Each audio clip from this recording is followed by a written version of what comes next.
But I know that I have enough moments in my life that I look back on now and go, man, I wish I had done this then. I don't want to be looking back in 10 years at now and going, why didn't you just go to the gym? Now you got to have your knees replaced. Now this health issue, that health issue, all these things. If you'd done this 10 years ago, we wouldn't be dealing with this. So the only negotiation I have with myself now is the 10 year from now version that says, I don't want to feel like crap and you're the only one that can help me. And so that is my why. That's the thing that makes it worth getting off the couch and drinking coffee when I need to and listening to all the things that I need to do for my body, because I don't want to look back at now in 10 years and regret the choices I've made. Welcome to Grit, Grace, and Inspiration. I'm your host, Kevin Lowe, and I'm excited to welcome you inside.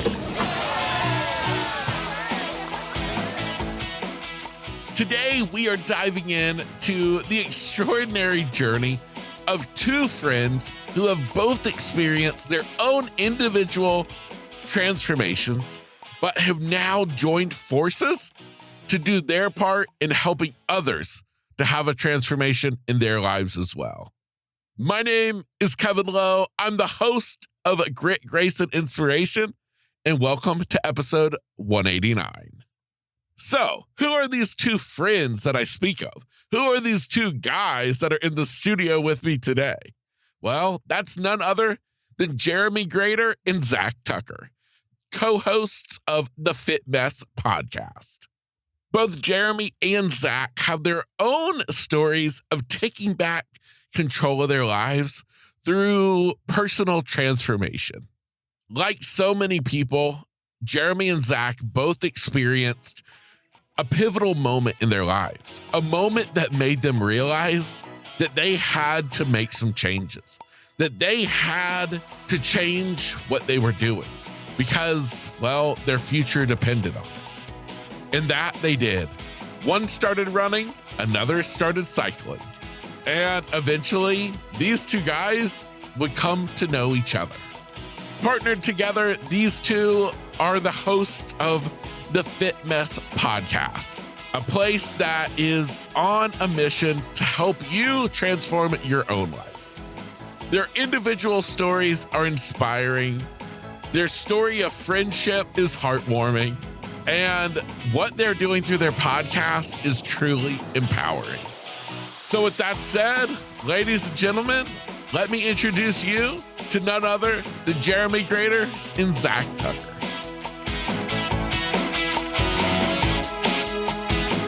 Zach and Jeremy, welcome to the podcast, guys. Oh, thank you so much for having us. We're really happy to be here. Yeah, thanks for having us. Yeah, well, fantastic. Well, guys, before we get into the story of the two of you as friends, as hosts of your own podcast, I would love it if we could kind of get a little backstory to understand kind of each of your stories individually. And so if one of y'all would love to start, it doesn't matter to me. And would love to just, have one of you start off, the other one, and then we'll kind of go from there. Sure. I'm Zach, and I'll start off. It was a cold Tuesday evening 43 years ago when I was born. No, I'm just kidding. It might have been. I don't know. I have no idea. Yeah, no, before we talk about the show, I think my backstory, I grew up in a house full of lots and lots of trauma. And I think, the way I've described it is the first 20 years of my life was pretty horrible, not the greatest. A lot of it was circumstantial situations. A lot of it was, genetic anxiety, things like that. A lot of it was higher intelligence that, just wasn't being used. So a lot of trouble with the law, a lot of trouble with anxiety, depression, overeating. I think I was 300 pounds, almost 300 pounds when I was 20 years old, eating McDonald's every day, smoking cigarettes, doing all kinds of stuff that I shouldn't be doing. And, a couple things happened here and there that set me on a different path. I got my first job out of college and I went to the interview and, my manager, I didn't want to smell like smoke. So I showed up for the interview and I didn't, I put on a nicotine patch. So I didn't smell like smoke. And he hired me. And my very first day of work, he looked at me and said, if I had known you smoked, I would have never hired you. So I was like, whoa, maybe I should quit these things. So I did. And then I ended up running a 5K at work. And because I'd quit smoking, which was like the hardest thing I'd ever done, running the 5K. And then, 20 years later, I've made all these little itty bitty changes, incremental changes to my physical health, my mental health. And, here I am at 43, still struggling, but the happiest and healthiest I've ever been in my entire life. And I met Jeremy, 11, 12 years ago? Roughly something 11, like 12 that. years ago. Yeah. Wow. And that was the point where I had been on a sort of an accidental health journey. I was really struggling. I was doing a completely different podcast back then. And it was, wrapped up in a lot of beer and a lot of just, sharing ridiculous stories and that sort of thing. And I did it with my brother. And along the way, I had a new daughter, and that's how Zach and I met, was through our wives were involved in this sort of Fit Mom program where they were training for a triathlon. And one morning there was a knock at the door. It was the grocery delivery guy very early. And anyone with a brand new baby knows that you don't want anything to wake that kid up. And so the knock at the door got my dog barking and made me roll out of bed, in a way that somehow I ended up rolling my knee and couldn't get up. And it was that injury that then put me in a physical therapist's office, who said, really based on your family history and what you've done here, if you don't get on a bike, you're going to end up replacing both of your knees.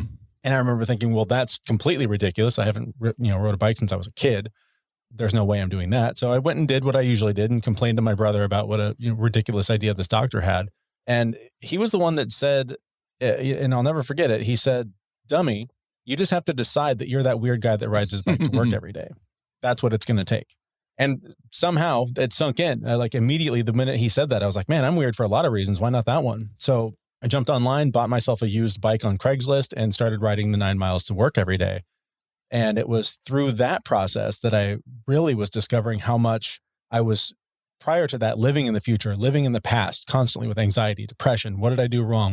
What regrets do I have? What worries do I have about how bad work's going to be and these awful relationships and things that were going on? And it was on the bike that I found that if I didn't stay present in that moment, that bad things would happen. And so I really fell in love with just being in the moment. And I wanted to find ways to incorporate that into my life in other ways. And so I ended up in a therapist's office who taught me all about meditation.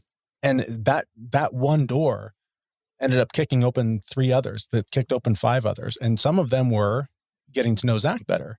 When we first met, it was, we are the dads of these new kids. And so we're forced into these situations where we're now at brunches together and sizing each other up. And, how about the sport ball event the other night and all the things that guys do.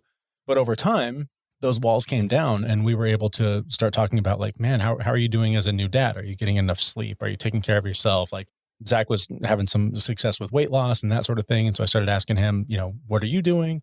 And then all of a sudden we started sharing these tips and sharing and really just being open and vulnerable with each other. And it was through that Zach actually had the idea to start a podcast where he's like, guys don't talk like this. If we started doing this, it might make it easier for other guys and to not only learn from our experience, but see that it's okay to be open and vulnerable. And I thought he was completely nuts, said no for months because I was no expert, had no, credentials that said I was the guy to be giving anyone advice. But eventually he wore me down and I found that he was right, that there weren't conversations like this happening. So eventually we put our heads together and came up with the Fit Mess.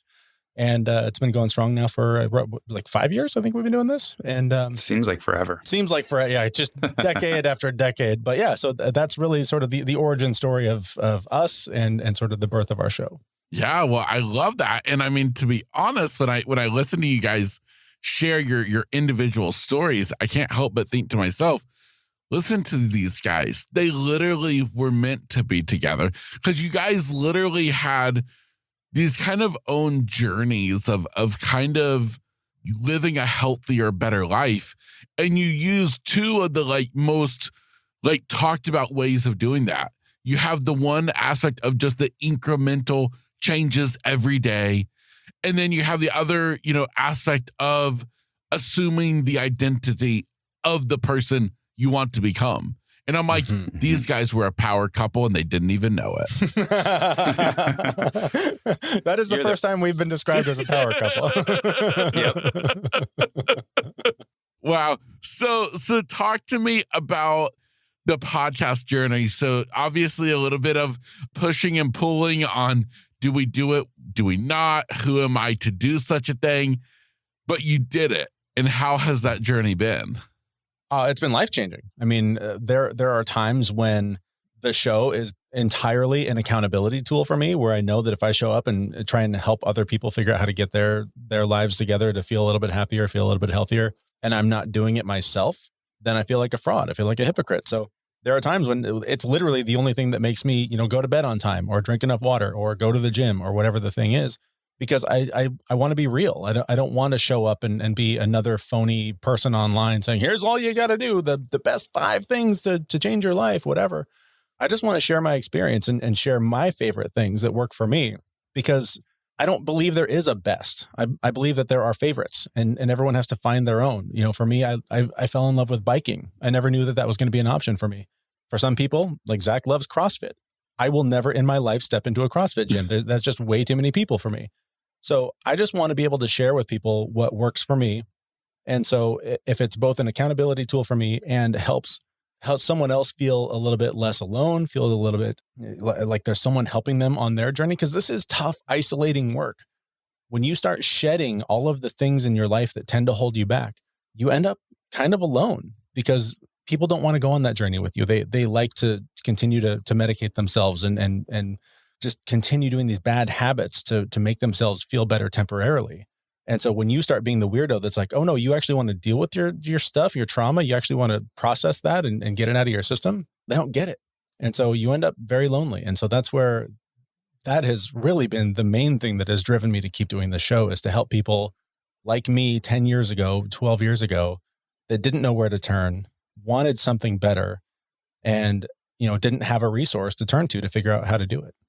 Yeah, I love it. I love it. Why do you think that is? What you just said, why do you think that so many people, it is hard for people to understand what you're trying to do? Because it's hard. Yeah. Nobody wants to do the hard thing. Yep. Nobody wants to face the demons, right? It's so much easier when you've had a tough day and, you don't want to actually face what happened. So you drink, you use drugs, you stare at Netflix for 3 hours when, you should have only done 30 minutes, whatever. There's all these band-aids we like to put on things instead of actually dealing with our feelings and dealing with the things that cause us, trouble in our lives. And so, yeah, who wants to sign up for pain? Who wants to sign up for doing it the hard way? It's very difficult. So I don't blame people that, saw the road that I went down and said, not for me, I'm out. But I'm also glad that I've gone this way, because it's just made me a stronger and happier, healthier person, because I know I have tools. I have the ability to face a lot of the stuff that previously held me back for more than half of my life. And so, it's still a learning process. I still struggle every day. There's plenty of things that Zach and I talk about doing all the time, and then never actually take the action and do them. And then we tell people it's all about action, folks. You got to take the action to do the things. So we're by no means perfect. And that's part of our message, is that we want to show that this is a struggle. It's not a life full of Instagram moments. It's a difficult struggle that you have to face the obstacles one at a time, and you have to go through them. There's no going around them. You have to go through them. And so we just want to help people do that. Yeah. And just one thing to add, I think a lot of people, myself included, years ago, we define our lives, we define who we are by, what we do. And going down that road of fixing these things and making these changes, it literally means shedding who you are as a person. And that scares the crap out of people a lot of times, right? Like, this is who I am. If I don't have this, what do I have? So I think a lot of people fall in that trap where, they won't do the work. They won't go down that road, because that means that they have to redefine themselves. And that means shedding things about themselves, shedding friends that they may or may not need. It's like Jeremy said, like, it's hard. It's a struggle, and it's not easy to do. But, that definition of who we are can keep somebody locked in place for years and years and years. Yeah, absolutely. I love that. Now, through having the podcast, I know that, one of the most kind of impactful things about having a podcast is the people that we get to meet through it. That I always say that, it's the greatest thing about a podcast, because if it wasn't for this podcast, I wouldn't meet you guys. I wouldn't even know that you guys existed. And yet here we are sitting down, having a conversation together. And so I would love to ask you guys, from your perspective, what has been the most impactful thing on your lives? What have you learned about yourself, discovered about yourself, based on maybe something that somebody has shared that you've interviewed, or just through the experience of going through this journey of having, this podcast talking about these topics. Yeah. Geez, there's so many to pick from. I agree with you 100%. Like talking with people as often as we do is absolutely amazing. And I think one of the cool things about it is, and I harp on this all the time, and Jeremy's has heard this a million times, but I'm a big believer in being wrong about things, about, really questioning your beliefs and whether or not what you believe is actually true or something that's just been embedded in you for years and years and years and you can't drop it. I love talking to all these guests because they really make me question all these beliefs. I will bring one up that specifically worked for me really, really well. Jeremy tried it and didn't really work really well for him. And we had a guest on who, and I know this is going to cause some panic in some people. I just know it. But the guest said, in the morning, when you wake up, don't drink your coffee until 2 hours after you have woken up. And both Jeremy and I could see him on video, like our eyes lit up and we're like, are you crazy? No way. You can't delay Cap. No, that's how I function throughout the day. And then, they went on and described how if you delay the coffee, it allows your body to naturally wake up, your adrenal glands do their job, and then you don't necessarily crash throughout the rest of the day for most people. So I was like, okay, I can try this. And I did it. And it actually works really great for me. Like I wait 2 hours and I have really steady energy throughout the entire day.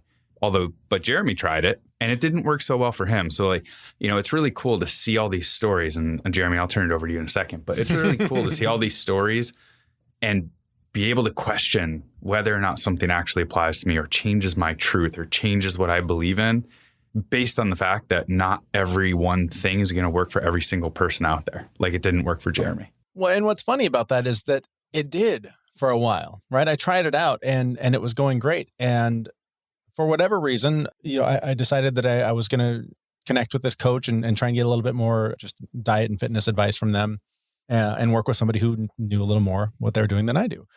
And along the way, I started reading about how caffeine delay doesn't work universally. As it turns out, some diet plan doesn't work for everybody. How about that news? And so I just was curious because I was like, I don't eat like garbage. I move pretty well every day. I wasn't going to the gym every day, but I was going for long walks and rock climbing and doing stuff. I was like, why do I still just feel like garbage? It is so hard to get out of bed. I'm cranky. It's not fun for my kids to be around me. Like, what do I do? And I was reading about how caffeine delay might actually be detrimental to some people.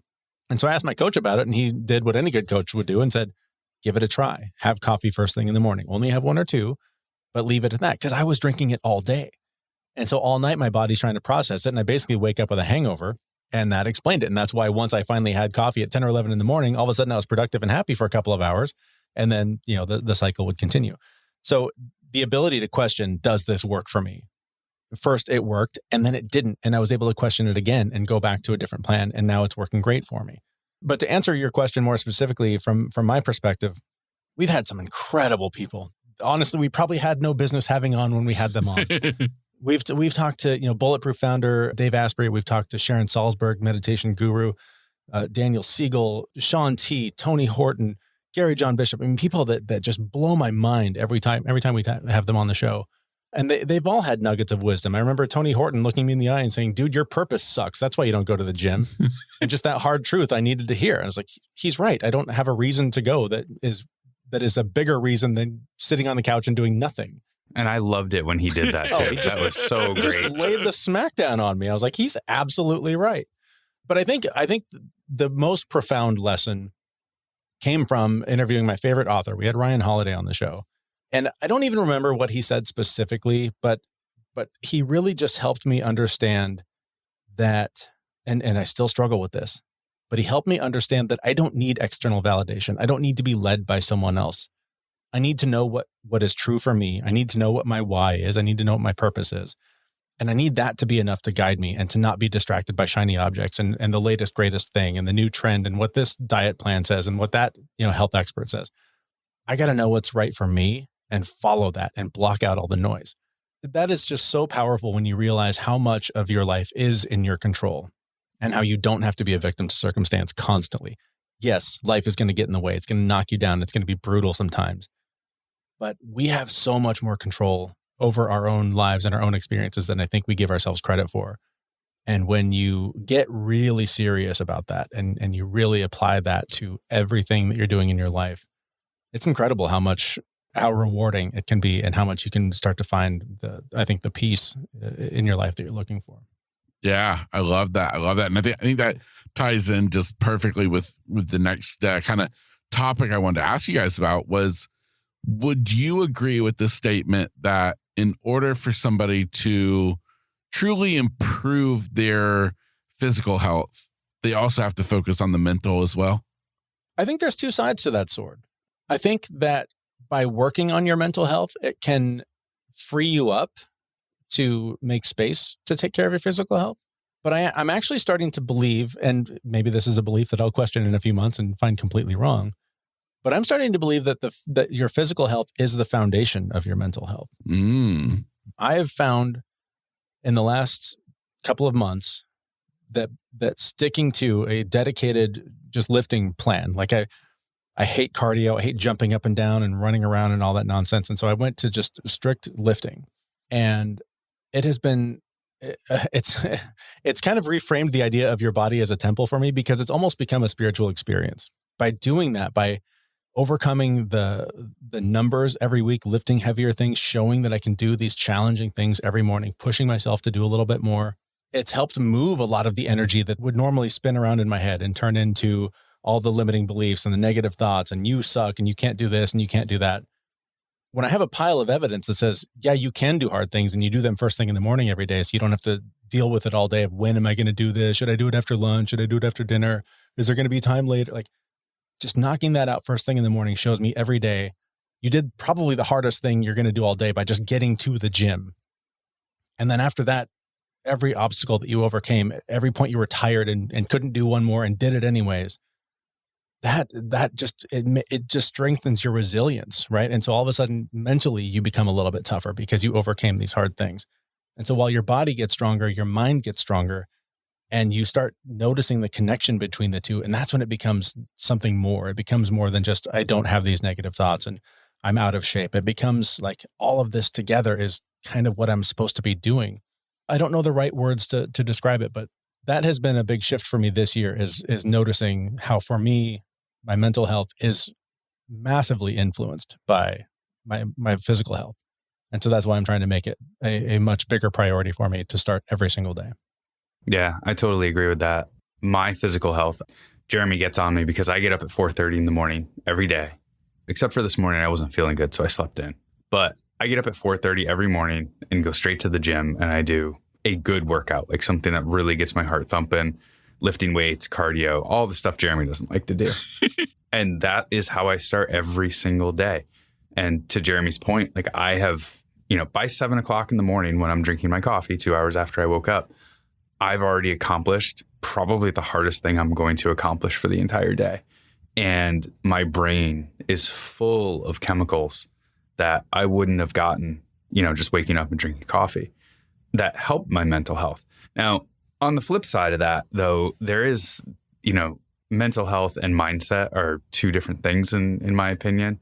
Your mindset, your decision to go be healthy physically and mentally, your drive, your decision to talk to yourself positively, that mindset piece, I think, needs to be there before any of it. So you do need to go build the foundation of a physical health routine, but you've got to be able to decide to go. You've got to be able to know that your future will be better if you do the right things, that you are in control of your life and it's up to you to make those choices. So, your mindset isn't exactly mental health in my book, but I think that's the first step for any of this stuff. You have to have a positive mindset. You have to be able to tell yourself a different story that's not, I'm lazy, I'm garbage, I'm not good enough for this stuff.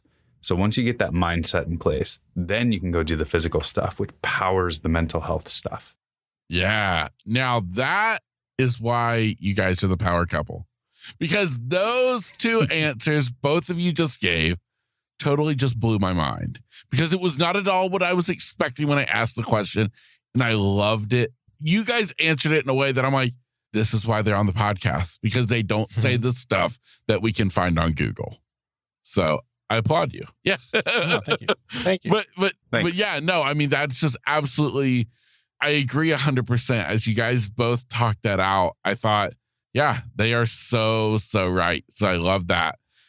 Now, what about the discipline aspect? Because you guys talk about this and you guys both are taking fitness to another level. You're talking about getting up at 4:30 in the morning and not making coffee, but going to the gym. You guys are both doing that. It takes discipline.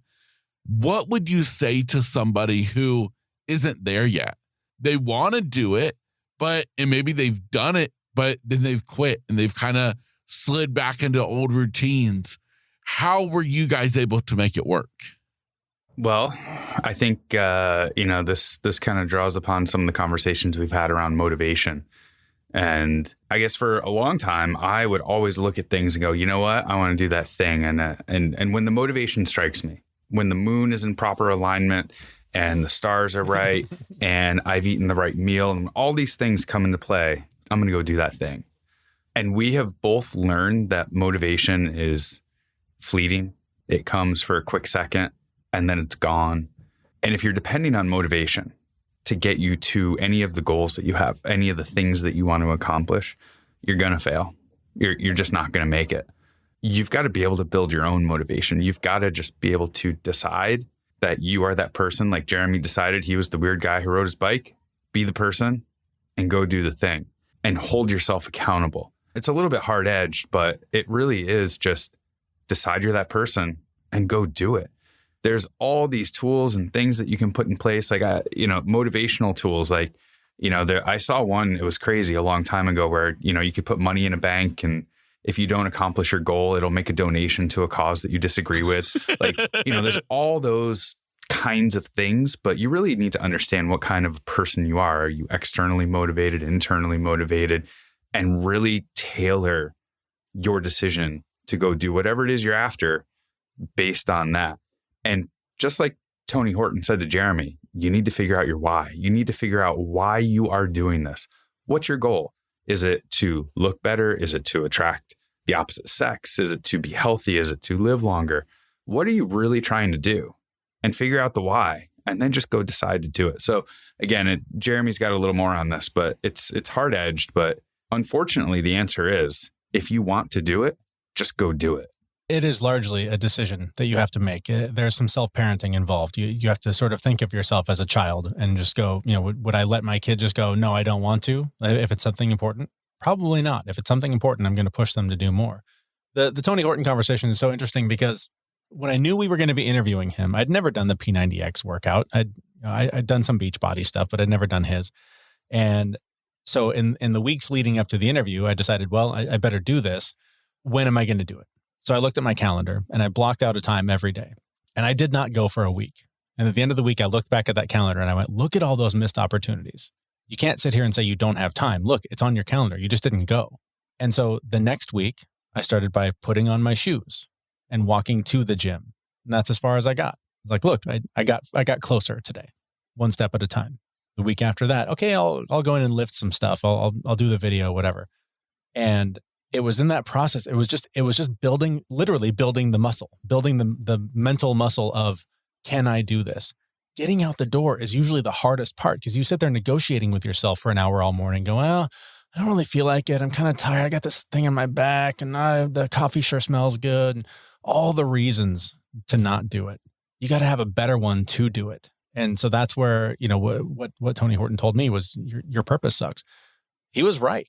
I still don't know that I have a great one, but I know that I have enough moments in my life that I look back on now and go, man, I wish I had done this then. I don't want to be looking back in 10 years at now and going, why didn't you just go to the gym? Now you got to have your knees replaced. Now this health issue, that health issue, all these things. If you'd done this 10 years ago, we wouldn't be dealing with this. So the only negotiation I have with myself now is the 10 year from now version that says, I don't want to feel like crap and you're the only one that can help me.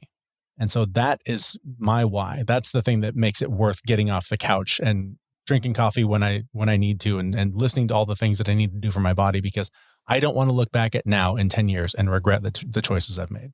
Yeah, it's powerful. That's powerful. I love it. Now, both of you guys, you're both married, correct? Correct. Well, no, that's not correct. I am not married. For so long, we both were. I am not married anymore. Okay. So we got one married, one not married. Both have kids? Yes. Yes. You both have jobs? Yes. Yes. Both have lives? I think Most so. of the time. Okay. So you're pretty much just like everybody else out there. You got stuff going on.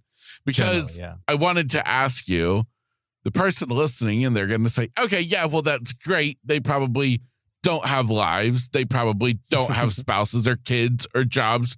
And so they can focus on their fitness and their health, but you guys do. So what do you say to them? Maybe I can go first on this one. Yeah, go for it. So, I mean, my full-time job, I'm a vice president at a company in the IT space. So I have a very large, very demanding job that spans multiple countries. I've got, people in Macedonia and Ireland and the United States, Romania, Lithuania, like just all over the world. So my job, just my job alone, is extremely demanding.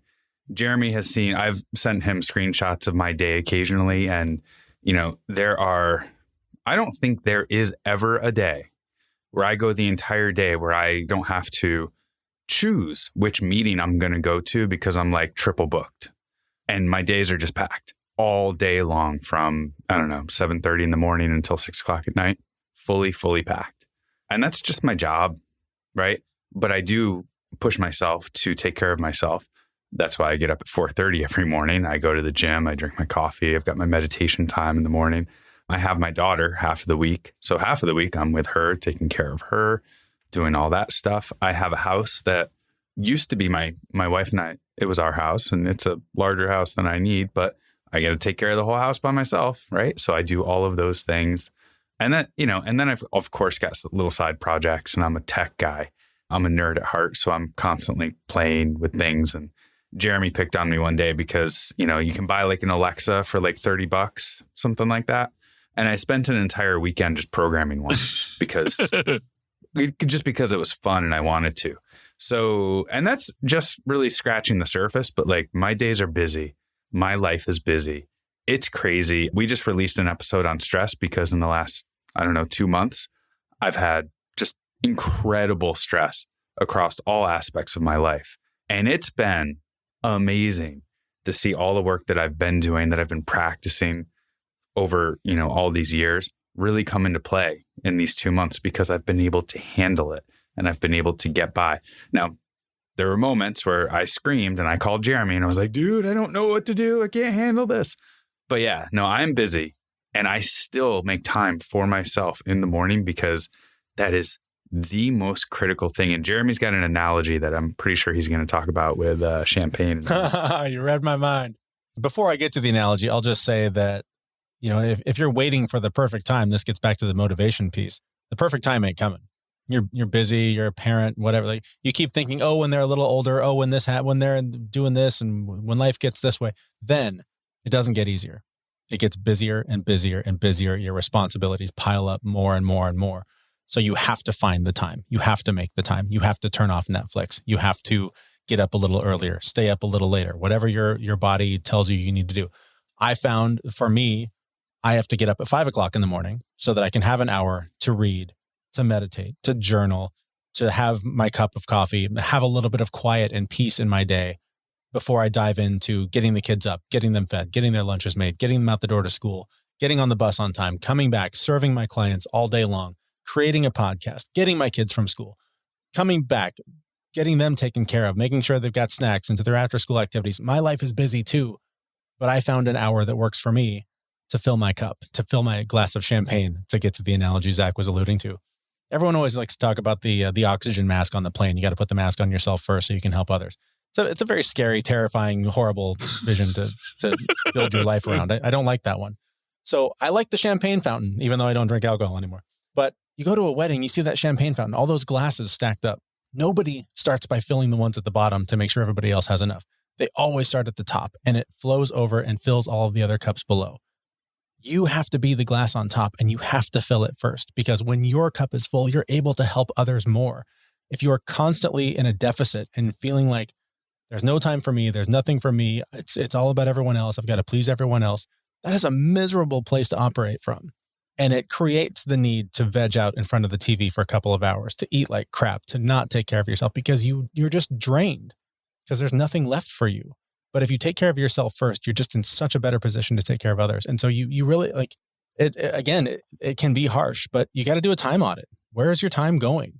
Where is a half hour for yourself? Where's 10 minutes for yourself? Where is something you can do to make sure you're taking care of you, and then build on that, make it a bigger priority. It's just going to make you a better person to be around for everyone else. And it's going to make your life more rewarding too. Again, so powerful, so incredibly awesome. You guys are insane. I got one last question for you, and you're going to have to think on it because I'm sure you guys got a lot of stuff you'd love to start spouting off, but I'm going to hold you to it. I would love for each of you to share one tip, one piece of advice, one life lesson learned that has made the greatest impact on your life and that you feel as though everybody should know. I think I'm going first. I will say, reading Ryan Holiday, my favorite author, his recent book, Discipline is Destiny. He said this in a way that it was just better articulated than what we've been saying in terms of, small steps, consistency, it builds over time, et cetera, et cetera. So many of us, when we start this journey or go after any goal, we imagine the transformation that's going to happen. Once I get there, I'll be happy. Once I get that job, I'll be happy. Once I'm making X amount of money, I'll be happy. Once I have a wife, kids, the house, the thing, then it will be good. But it isn't. It's always great for a moment, and then you're wondering what next. And so the way that Ryan Holiday writes about it is he explains that it's not about transformation. It's about evolution. It's about constantly evolving to the next thing and never being satisfied with where you are. The analogy he uses in his book is Tom Brady, greatest quarterback, arguably the NFL's ever seen. This is a guy who at the top of his game never went, good enough, and just phoned it in. Every day he showed up going, what else can I do? How else can I get better? What else can I improve? Can I throw a little harder, throw a little faster, be a little faster, whatever. Like he was constantly trying to evolve. He never sat on the fact that he had a fist and a handful of Super Bowl rings and called it good. So I just try to think about that with whatever goals that I'm chasing right now. Is we already know it's not about the goal. It's about the journey. It's about the destination. It's about the things you do along the way to that goal that create the life, the opportunity, experience you're trying to have. But thinking of it as an evolution makes going to the gym every day easier, because it's not about, boy, once I can lift this much, once I lose this much weight, once I'm this strong. It's just got to be a matter of every day, what can I do better than I did yesterday? And if that is your mindset, the moments of, oh my God, I've got to do this every day for the rest of my life, start to wash away, because it sort of gamifies your life. It changes everything you're doing into what points can I score better today than I scored yesterday? And in doing that, it just takes away a lot of the burden of, man, this is just going to take forever. This is too hard. I don't know if I have this in me. If it's just, what can I do today? It just makes it a lot easier. Well, thanks for going first, Jeremy. That gave me a lot of time to think about my answer. Always happy to help. Always happy to help. So for me, I think I talked a little bit about it earlier, in being wrong and questioning your own beliefs. But I would say the one thing that has most definitely changed me the most is shifting my mindset from, this is hard, I don't want to do this, why am I doing this, to I get to do this. This is changing me. This is making me better. Whenever I'm in a situation where I'm uncomfortable or I'm frustrated or I don't know what I'm doing, those are those golden moments when you are uncomfortable, when you're frustrated, when you're feeling like you're about to get knocked down. Those are the moments that are going to have really impactful change on your life, assuming you get through it, of course, and not give up and go watch Netflix. I enjoy those moments now. I mean, I still get frustrated just like everyone else. I still want to throw my phone across the room occasionally, earlier today, in fact.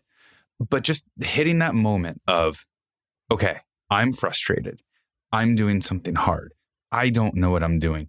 I'm human, and I'm grateful that I have the opportunity to do whatever it is that I'm doing right now that's going to make me a better person. Like that little mindset shift of just being thankful for being in a hard situation, for being in a position where you can get better, for being in a position where you're going to come out of it on the other end a better person makes such a huge difference for me, for my mental health, for, getting to the goals that I want to achieve, for appreciating the journey along the way, for loving the people that I want to love along the way. It's that whole thing of you can't be grateful and mad at the same time. So if you're grateful about the journey, if you're grateful about what's going on, yeah, you'll still be frustrated. Yeah, it's still going to be hard, but be grateful about it. And that's a choice that you make. You just have to choose gratitude over being angry. So I think that's probably the one thing that shifted my life in the biggest way. Well, to you, my listener, if you didn't already have out your note and pen handy, you might want to hit rewind because these boys just busted out some of the biggest bombs that I think we all need to take note of and remind ourselves of. You guys are absolutely incredible. Thank you so much for just sharing your wisdom. I mean, it's one thing to get to sit down with somebody who has such like deep insights on life, but then to have two of you, it's like double trouble all the way. And I love it. Thank you very much. We really appreciate the opportunity. Absolutely. Well, guys, truly, from me in the most sincere way possible, thank you for being here today. And for you listening today, I hope that today's episode more than entertained you. I hope that it more than inspired you. I hope that it gave you some actionable items to think about and to put into action in your life with the whole goal of making tomorrow a little bit better than today. My name is Kevin Lowe, and this is Grit, Grace, and Inspiration. Get out there and take on the day. Hey, real quick before you go, I have one last thought to leave you with. I, of course, hope that you've enjoyed today's episode, but more importantly, I want to remind you that I never want you to listen to an episode of this podcast to hear something that I have to say or that my guest has to share and think, wow, I wish I could be like them. I wish I could overcome my own challenges and do the great things that they are doing, but I just can't. Well, friend, that's where you are wrong. You are capable. You are able. And you darn sure are deserving of having all that you can imagine in this life. There's nothing special about me or any guest I have on this podcast. We are all just normal people trying to make it in this life. And so I encourage you to take a look at yourself in the mirror and remind yourself that, you know what? I can do it too.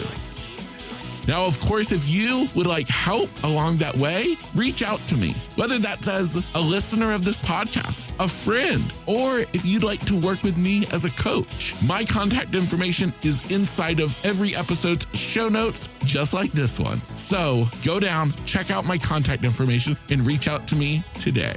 With that said, I encourage you to take on the day every day with grit, grace, and inspiration.